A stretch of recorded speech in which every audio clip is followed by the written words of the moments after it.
Bonjour, nous sommes en 2022 et vous regardez l'ancêtre de TikTok, c'est bien YouTube, voici le TV 168.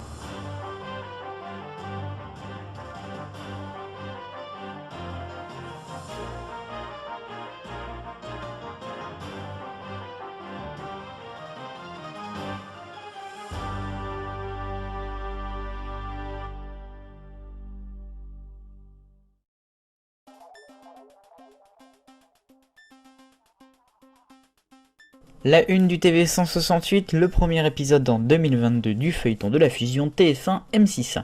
Et pour le premier acte de l'année, on a Le Figaro qui a sorti cette semaine un article avec notamment les chaînes qui étaient à vendre et à combien. Ça c'est intéressant. Il faut d'abord rappeler le contexte. Actuellement le groupe M6 plus le groupe TF1 c'est 10 chaînes sur la TNT, gratuites comme payantes. La loi oblige à en avoir au maximum que 7 au sein d'un même groupe. Ils peuvent très bien descendre en dessous, mais le maximum c'est 7. Je pense que c'est là-dessus qu'on va partir sur la fusion.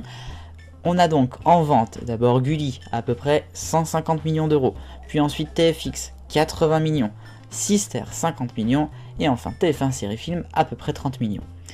Ces 4 chaînes se rajoutent une autre, Paris Première, qui elle ne serait pas vendue mais simplement mise uniquement sur le câble, le satellite, les box, tralalalala. Au final, on a donc ces 5 chaînes en jeu, mais, comme je vous l'ai dit, peuvent en avoir 7 au maximum, donc finalement il n'y en aurait peut-être que 3 de placardés. Alors le premier canal rendu serait Paris Première, gardé par le groupe, mais uniquement sur les box, le câble, le satellite. Le deuxième canal c'est Gulli, très demandé notamment par Media One, mais attention, il y a aussi Gulli Max, et peut-être TJ Canal J. Puis le troisième canal serait TFX, Altis, peut-être dans les intéressés.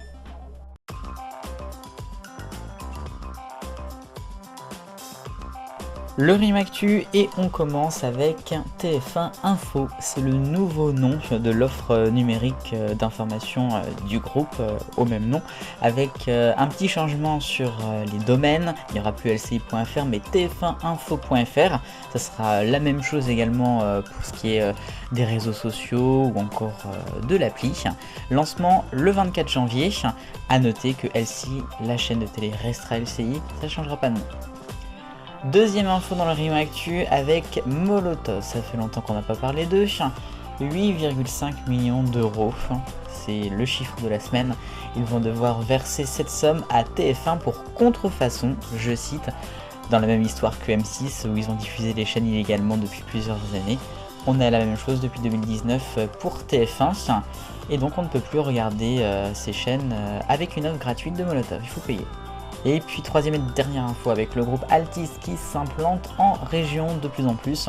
On a déjà pas mal de chaînes locales maison avec par exemple BFM Paris, BFM Lyon, BFM Nice Côte d'Azur, BFM Toulon-Var, BFM d'ici, BFM Marseille-Provence, BFM Grand Littoral, BFM Grand Lille.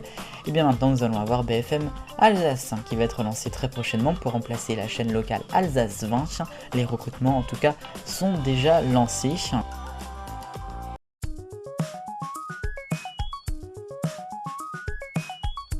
L'arc-en-ciel des audiences de la semaine, on commence sur France 5 en rouge avec Samedi à tout prix, l'émission de Thomas Hill qui est en grosse baisse alors que c'est une nouvelle case à midi.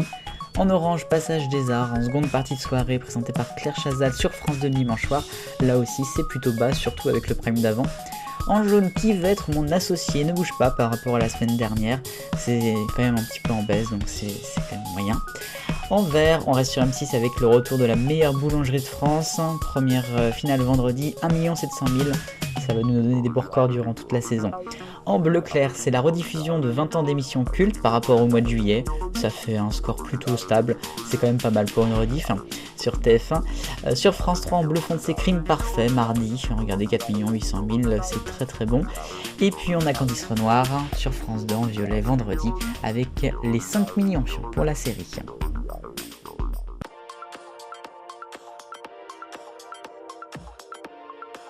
C'est ce qui s'appelle un gros coup de com'. Et c'est plutôt réussi.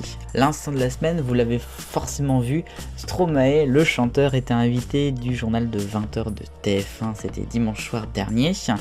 L'interview au départ s'est plutôt commencé naturellement avec Anne-Claire Coudray, avant que le chanteur réponde en chantant un titre inédit.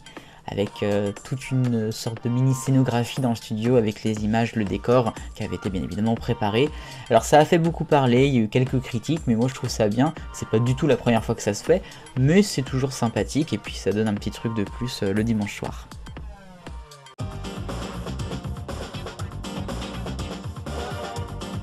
La question 168 de la semaine dernière, faut-il supprimer M6 Kid? Voici vos votes. En première position, large majorité pour non, car M6 et Gulli sont différentes, il faut conserver les deux. En deuxième position, loin derrière, oui et non, si jamais Gulli revendu leur date de fusion, il faudra bien garder la marque. Et puis en troisième, non, je l'aime trop, c'est toute une histoire. Alors la semaine prochaine, pas de questions, mais un jeu pour vous. Jingle.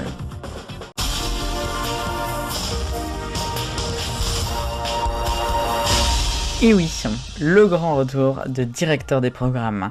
Petit jeu cette semaine, on en a parlé dans la une avec la fusion de TF1 M6, les deux groupes vont devoir se séparer de plusieurs canaux dans la TNT. Alors pour aller plus loin, si l'État un jour décidait qu'il ne fallait plus que 20 chaînes, pas une de plus, sur la TNT, qui serait candidate pour partir ? Aujourd'hui, en 2022, hors TNT locale et TNT payante, il y a 26 chaînes. Il faut donc en enlever 6 pour arriver à 20. Voici pour exemple ma liste. J'ai enlevé TFX, France 4, Sénat, Sister, RMC Story et Chérie 25. Alors maintenant c'est à vous de jouer. Comme chaque semaine il y a un lien dans la description. Cette fois-ci c'est pour directeur des programmes. Et vous allez donc pouvoir choisir les 6 chaînes que vous souhaitez voir disparaître de la TNT nationale. Merci d'avance pour votre participation.